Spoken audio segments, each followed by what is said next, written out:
여러분 안녕하십니까. 6월의 첫 방송으로 찾아왔습니다. 6월 2일 목요일자 순서로 찾아왔습니다. 6월의 첫날은 투표 날이었습니다. 그죠? 지방자치, 지선 투표들 다 하셨죠? 네.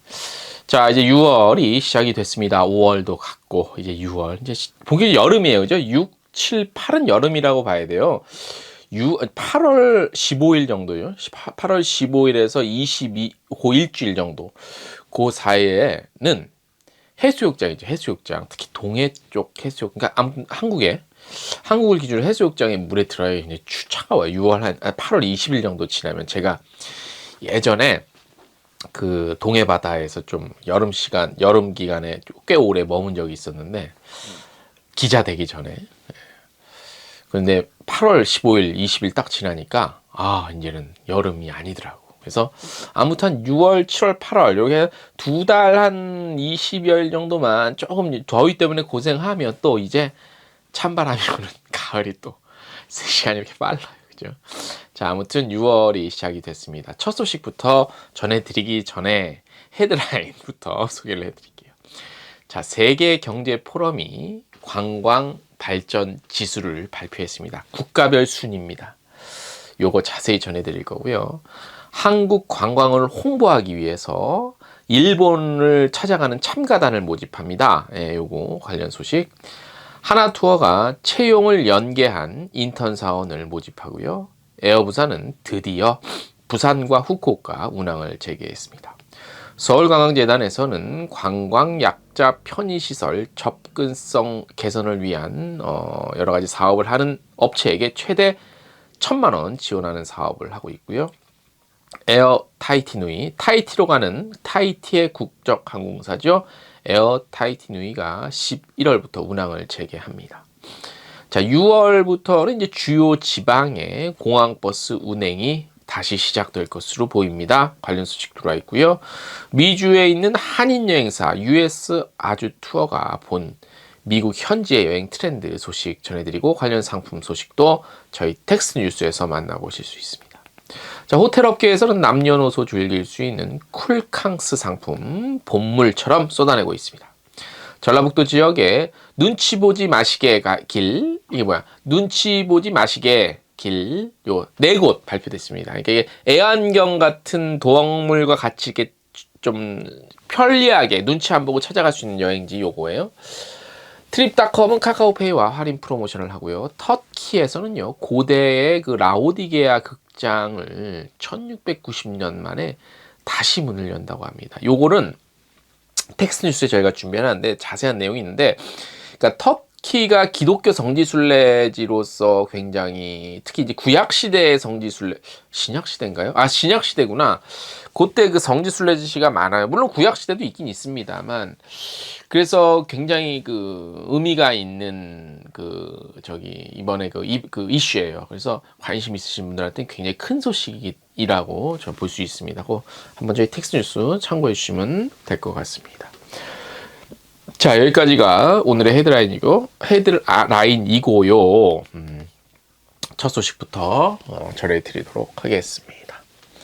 자, 대한민국이 관광 발전 지수 15위를 기록했습니다. 문체부에 따르면 2021년 세계 경제 포럼, 월드 이코노믹 포럼, 여기에 관광 발전 지수 평가 결과 대한민국의 종합 순위가 117개 평가 대상 국가 중에 15위를 기록했다고 합니다. 자, 지금 표 나아가는 거 보이실 거예요.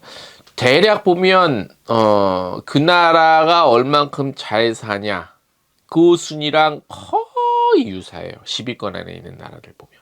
그죠? 이는 세계경제 포럼이 2007년부터 경년 단위로 관광 관련 지수를 발표한 이래 역대 최고 순위라고 합니다. 제가 텍스트에는 그냥 그대로 자료 그대로 크게 그냥 거의 그대로 갖다 실었는데 이 역대 최고 순위가 이게 의미가 있나요? 일본이 1등에서가 아니고 우리가 15위 역대 최고를 기록했는데 15위라서 드리는 말씀이 아니라 이게 무슨 의미가 있을까요? 저는 좀 그렇게 생각돼요. 그리고 보면은 이제 우리가 이번에 그 손실보상금을 받을 수 있는 여행 관광업계가 그거는 결국 되지 않았잖아요, 결국엔. 그런 것들로 봤을 때 뭐 도대체 얼만큼 국가에서 그러니까 뭐 관광 기반 시설 인프라라든지 뭐 이런 서비스 이런 것들로 측정이 됐기 그런 위주로 측정이 됐기 때문에 그럴 수 있지만 저는 별로 그렇게 의미가 없는 거라고 좀 보여져요. 네. 자, 표에 보시는 바와 같이 국가별로는 일본, 미국, 스페인, 프랑스 등 독일 등이 4위권이고요. 아시아 지역에서는 우리나라가 4위입니다. 일본, 싱가포르, 중국, 대만, 홍콩, 아랍에미리트 등이 세계 30위권 내에 들었습니다. 중국이 어떻게 12위냐라는 거에 대해서도 또 많은 분들이 말도 안 되는 수치다라고 생각하고, 홍콩과 싱가포르는 사실 뭐 이 순위를 의미를 좀 둬야 되나도 싶어요. 물론 뭐 이제 도시국가이기 때문에 뭐 아무튼 그렇습니다. 우리나라는 종합 15위고요. 2019년 19위에서 4단계 상승했고요. 순위 변화가 크지 않은 상위 30위 이내 국가 중에서는 최대 폭의 상승이래요. 의미 없다니까. 네. 자, 5대 분야 모두 상승했으며 이 가운데 관광정책 및 기반 조성이 10계단 상승에 가장 큰 폭으로 개선됐다고 하는데, 관광정책과 기반이 이게 글쎄요. 저는 그래서 제가 요 관련한 기사 제목을 어떻게 생각하십니까? 라고 붙여놨는데, 여러분들의 생각은 어떠신지 한번 자유롭게 의견 남겨주셔도 재밌을 것 같습니다. 또한 인프라와 관광 수요 촉진 요인 분야는 각각 14위로 가장 높은 순위를 기록했습니다. 요거는 조금 인정이 돼요. 최근에 보면 인프라라든지 관광 수요 촉진 요인, 요거는 이제 관광 수요 촉진될 수 있는 거는 뭐 관련 부처에서 했다기보다는 뭐 한류라는 그런 컨텐츠의 영향 때문에 자연스럽게 좀 강점이 드러난 거고, 인프라계에서는 확실히 이거는 인정이 됩니다. 이거는 진짜 정부 노력으로 많이 좀 성장한 거라고 인정이 됩니다. 2021년에 관광발전 지수로 개편하면서 바뀐 지수를 기준으로 2019년과 2021년 비교할 수 있도록 2019년 재평가에 함께 발표하고 있다고 합니다. 세계경제포럼은 2007년부터 경년 단위로 관광 경쟁력 지수를 발표해 왔는데, 기존에 그러니까 여러분들이 항상 봐왔던 자료 있을 거예요. 경쟁력 지수. 요게 이제 이번부터는 관광 발전 지수라고 이게 좀 바뀌어서 확대 개편된 거라고 합니다. 자, 그래서 코로나19 영향 때문에 여러 가지 지표 개선됐다는 거, 그 경제 포럼 측에서 밝힌 것도 있고요. 이 같은 개편 취지를 고려해서 90개 지표에서 38개는 제외하고 60개 새로 추가했다, 이런 거 있고. 그 다음에 이제 좀 눈여겨봐야 될 것들이 기후 환경 온실가스, 디지털 플랫폼 활용도, 빈곤율, 사회부장 지출, 성평등 등 지표를 새롭게 추가했고, 코로나19로 인한 감염병 위기를 감안해서 의료 서비스 접근성, 전염병 발병률 등을 추가한 것도 특징이라고 하는데, 이렇게 따지면 일본이 1위가 될 수 없죠, 그죠? 그러니까 어쨌든 확진자, 사망자 그런 것들 공식 통계가 이런 집계에 다 들어갔을 거라고 보는데, 그리고 중국 같은 경우도 투명하다고 누가 몇이나 믿을까? 발표했던 자료가. 우리나라가 투명했다고 자부하고 저도 나름대로 잘했다고, 저는 우리나라는 굉장히 투명했다고 인정이 되는데, 글쎄 중국 같은 경우 얼만큼 투명했는지는 사실, 근데 이런 지표도 반영이 됐다면 이 순위는 크게 의미가 없어요, 사실. 네, 그래서 그리고 여행이라는 거에 대해서 무슨 이렇게 막 순위를 내야 하는 게 이 의미가 있습니까? 아까 순위 보셨다시피 이집트 같은 데가 얼마나 멋있는 여행지인데, 그죠? 저는 그런 부분에 있어서 약간 수긍은 안 되는데, 어쨌든 나온 거니까, 이런 지표가 나왔다니까. 그렇게 따지면 프랑스 같은 경우가 전 세계에서 근 1억 명에 가까운 관광객들이 찾는 곳이라서 가장 1위로 따지면 그런 부분들이 또 있고, 그 다음에 태국 같은 경우, 그 다음에 인도네시아 발리 이런 데는요, 정말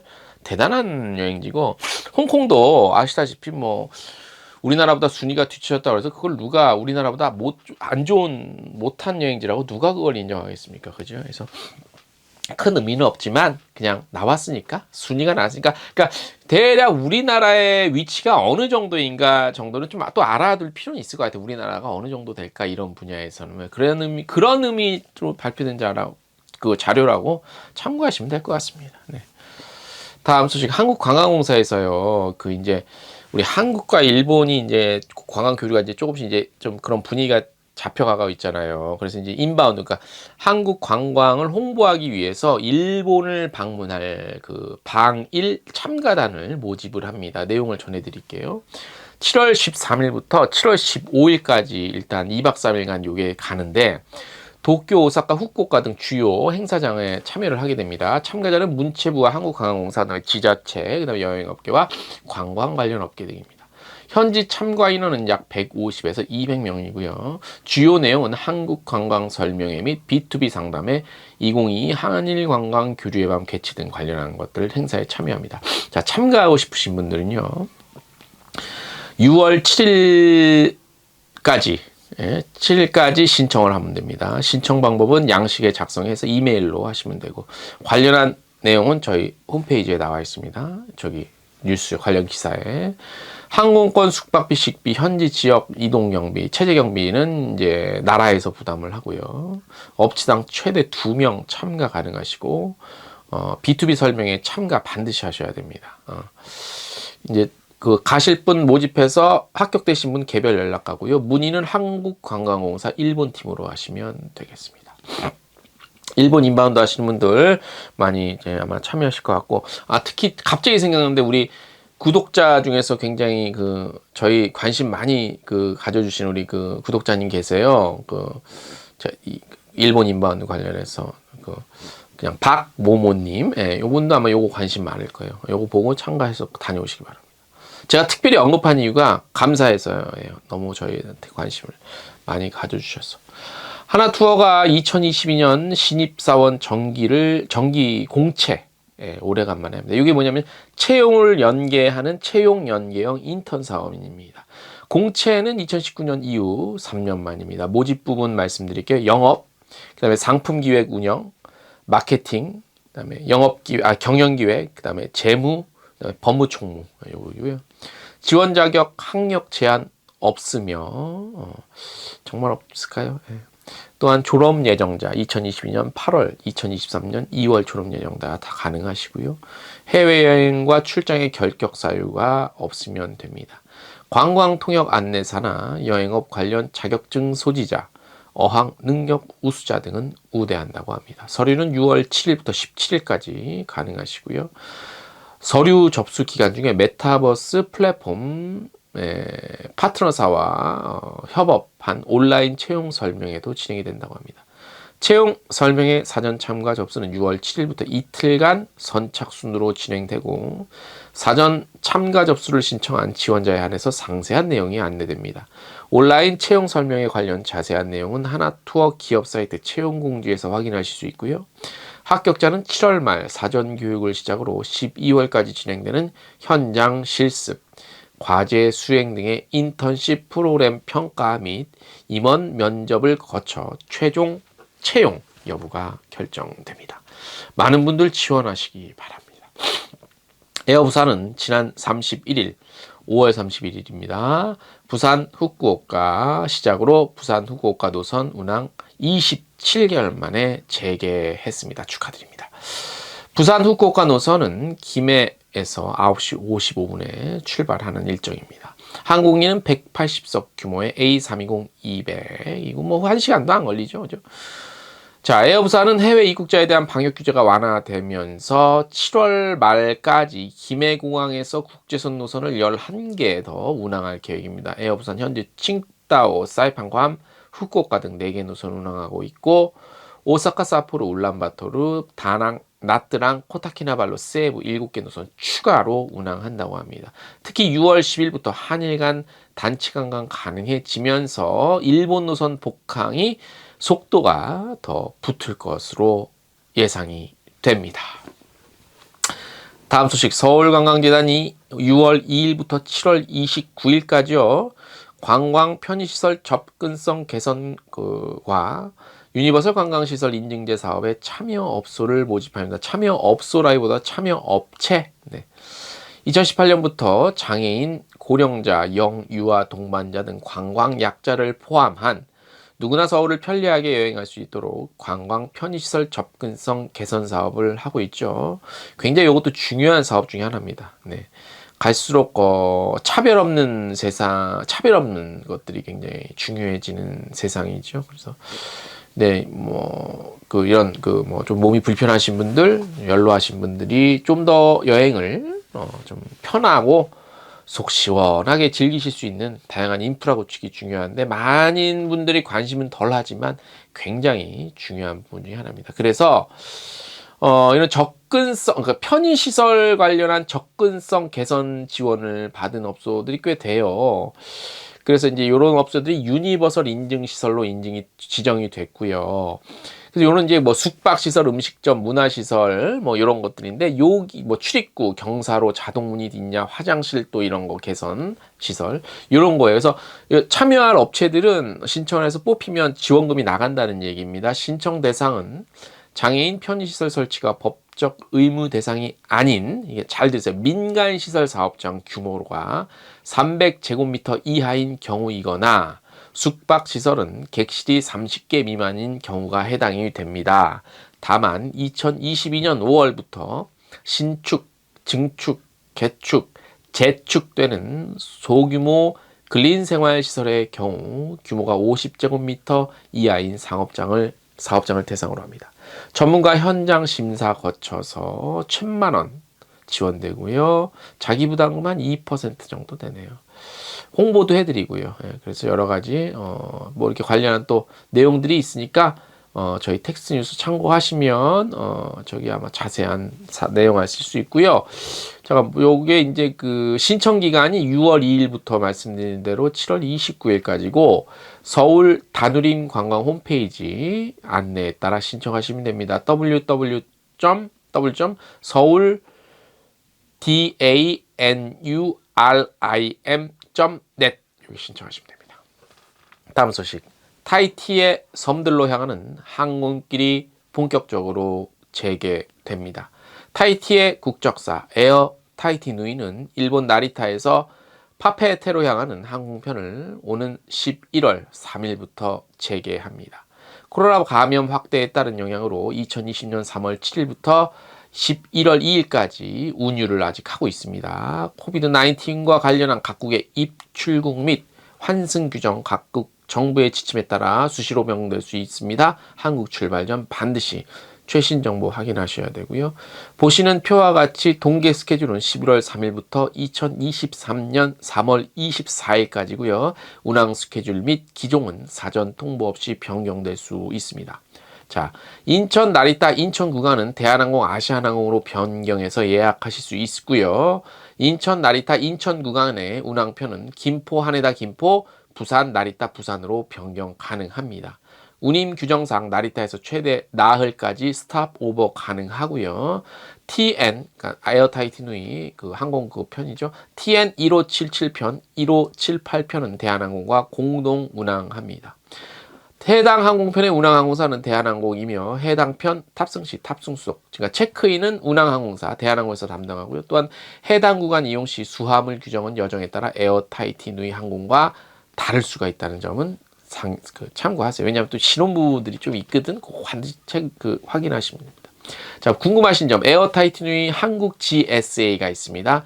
주소와 이메일 주소는 저희 텍스트 뉴스 참고하시기 바랍니다. 자, 인천국제공항공사는 지난 30일 강원고속 등 인천공항에서 지방을 운행하는 버스 운송사와 협약을 체결했습니다. 그래서 지금 거의 안 뜨고 있었죠. 근데 이제 항공이 뜨니까 관광 수요 회복에 대비해서 버스 운행 재개 및 여객 편의 제고를 위해 정부 부처, 지자체 및 버스 운송사 등과 지속적인 논의를 거쳐서 지방 지역 노선 버스에 대한 운항 재개 촉진 방안을 마련했습니다.